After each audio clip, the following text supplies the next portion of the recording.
We've been waiting for this very special opportunity, and it's very important to give the General Counsel the kavod of calling him up as soon as I can, because literally he's running from place to place. So one of the things I was going to say about you is that I know you're an avid runner. So when you're General Counsel in this area, boy, it's good that you're an avid runner, because I've seen you everywhere. You run from place to place. In addition to that, he has 5 children, he and his wife. So that's another reason that you're a good runner, because they must keep you very, very busy. Maor Elbaz Starinsky is our General Counsel at this difficult moment. So we're really blessed, pleased to have someone like you of your caliber to help deliver the Israeli message, not only to the Jewish community to keep us informed and how we can help, but also to the general community at large. He served in the diplomatic corps for a long time. He was in Africa for a number of years, where he helped develop the very special relations that Israel is redeveloping. We once had it, we lost it. It's reconnecting. He was a major force in areas of innovation, innovative technology, trade, business, and expanding our involvement with the African nations and trying to bring them closer to Israel. And of course, serving in the Tzahal and the Israeli Defense Force, a commander in the paratroopers. So it's our pleasure and our honor at Beth Torah Bnei Brak campus to welcome to our bima on this Yom Kippur, Maor Elbaz Starinsky, the General Counsel of the State of Israel. South Florida and Puerto Rico, right? I always remember that. Right. And Missouri and Kansas. Don't ask me why. Really beyond me. Yeah, I have 5 kids. That's why I'm living in my house and going to all kinds of synagogues. It's harder at home than it's to go around. But really, thank you very much again. Coming to this beautiful temple, speaking to this beautiful community is something that really uplift me every time I do that, certainly on such a holy day.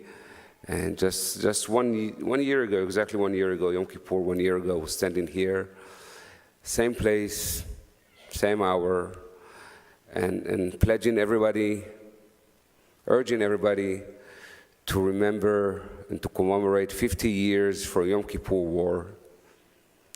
Back then it was the hardest day that the state of Israel has endured. Until that day, I think about 600 and 700 were killed in battle, fighting for the state of Israel, for our beloved homeland. And then October 7th came.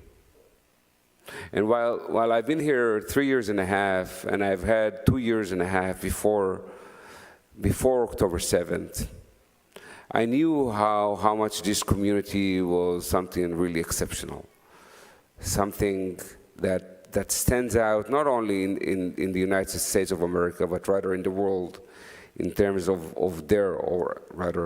your involvement and commitment to the Jewish cause and of the state of Israel. I saw it in Surfside that happened 4 days after I'd arrived. I saw it during other activities. I see the federation work, I see other individuals work, I see organizations, I see the Jewish education, I see commitment to Holocaust survivors. I saw everything. But still, when October 7th came, it changed even my perception of this community, and for the good.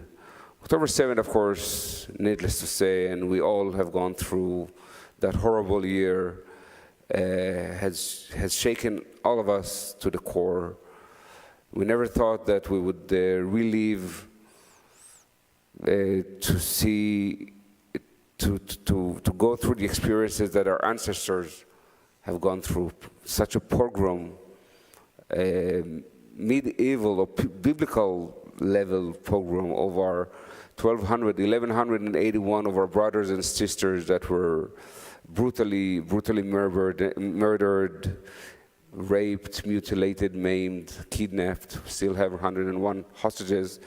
And the scars that we all have within our hearts and souls will continue with us forever. We have realized, though some of us wanted, including myself, I have to admit, wanted to believe other things, that we are still confronting the ultimate evil. There's no other way to describe it. It's not about politics, and it's not about territory. This is about evil that comes to get us, that tries to get us. This is about evil that doesn't accept the success and prosperity of the Jewish people and the existence and success and prosperity of the Jewish state. And the emotion that it is thrown all of us, agony and pain and sometimes even unfathomable despair, we are still dealing with today, and we all have to remember all the time, and this is something we Jews are excellent in doing, in remembering. We remember things that happened 3,000 and 4,000 years ago, and we remember things that happened hundreds of years ago, and 80 years ago certainly, and also 1 year ago. What happened on October 7th will and should be etched in our hearts forever, but at the same time as we remember those who were murdered and everything that I said, we always have to remember those that have survived. And we have to remember our IDF troops who have, many of them, hundreds of them, have and still unfortunately are dying or getting killed in combat, protecting the state of Israel in a war that has been brought upon us, that has been imposed upon us. And we have to remember those, and I will touch upon it in a second, those who are still rebuilding the state of Israel. And this is modern pioneering or modern Zionism, rebuilding the state of Israel. Not only did we see what happens in Israel, we realized that just like years back, we still have to deal with rising anti-Semitism, vile anti-Semitism, from the most educated people in the world, from the most noble organizations in the world. We see organizations, the UN, ICC, ICJ, and other strange initials that have applied such double standards when it comes to the state of Israel and to the Jews. We see presidents of universities that instead of nurturing progress and knowledge and curiosity, their campuses, under their leadership, guidance, and consent, have become a fertile ground for arrogance and ignorance and just evil. We are fighting on diplomatic stage and political stage against countries who couldn't care less about the Palestinians. We care more about the Palestinians than they do. But it's just for them another way to bash Israel. We never thought that we would have 101 of our brothers and sisters rotting in the tunnels of Hamas. Never in a dream did we think that they would be taken from their bed, just like years back. Taken from their beds from a love music festival, and just be murdered or held in tunnels under the Gaza Strip. And I can go on and on and on. But we did learn from history, and there are mainly two things, which make these times different than 50 years ago and 80 years ago, and certainly hundreds of years ago. We have the state of Israel. We have the mighty state of Israel. And I'm not sure, and I include myself in that we have realized how important it was and how meaningful it is to have such a powerful, strong, independent, sovereign, proud state of Israel. We took it for granted. I was born into an independent state of Israel. I thought, or I wanted to believe, that our fights for our existence are over. Yeah, we have a few tactical fights But no, many countries have in the world. But no, we have learned that we are still fighting for our existence. We are fighting 6 or 7 fronts in Gaza, and in Lebanon, in Yemen, in Iraq, in Jordan and Samaria. Iran, the head of the snake, firing hundreds of ballistic missiles at us. And the world is silent. The world is silent. The world just continues. But we are the state of Israel. We are just the state of Israel. And our strength, of course, we have the mighty IDF and other security agencies' strength, which many of you here support with all your might. But our power goes far beyond that. It transcends our F-35s, and it goes beyond even our beepers, or I don't know how to call it. It relates to our values, to the Jewish values that we carry, our appreciation of life.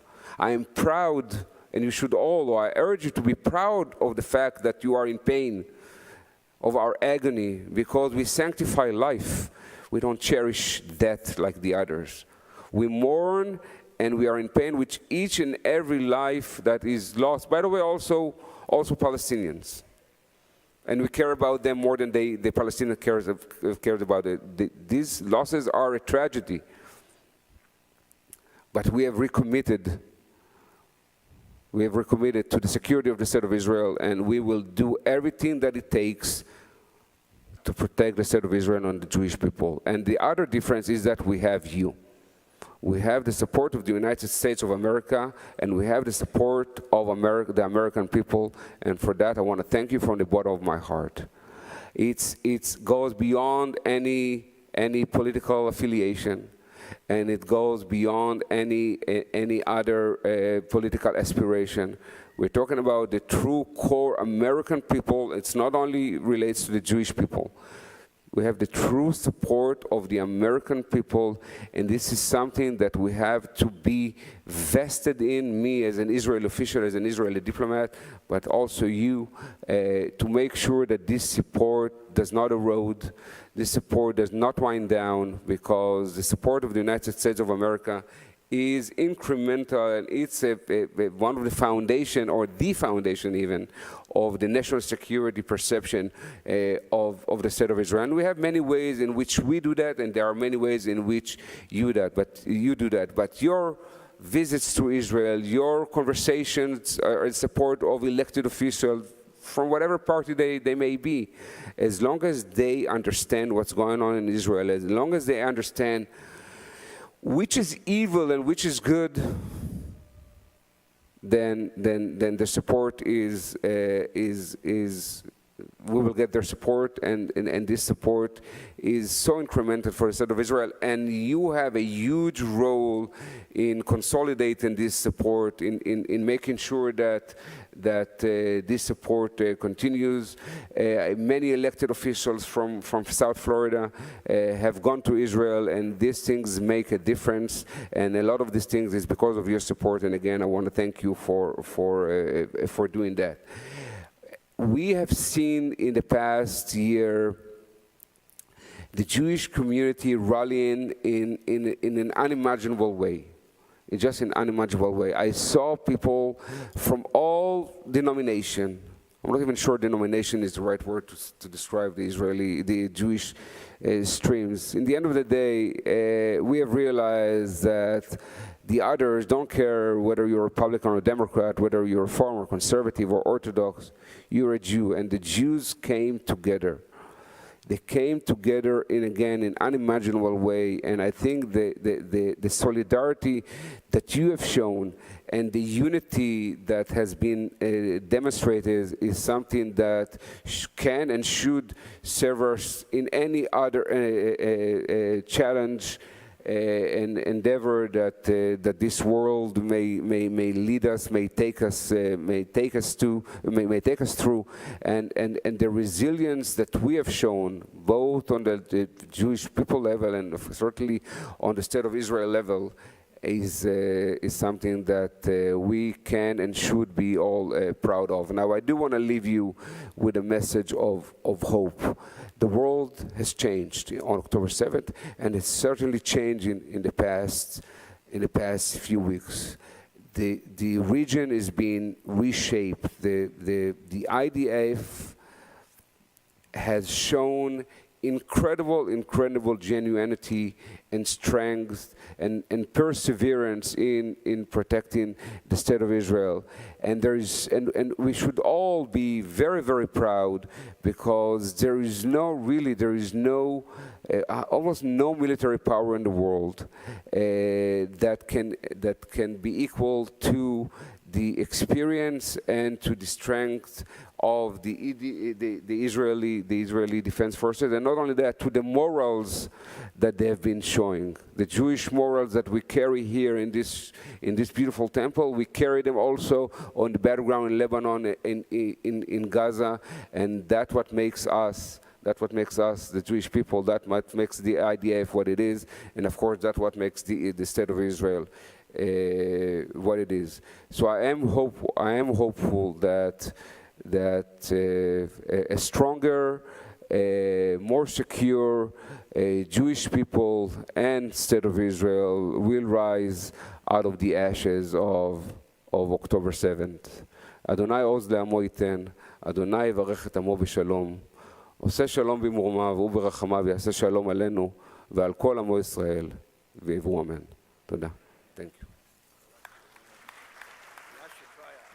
What a privilege. Thank you. Thank you for your efforts.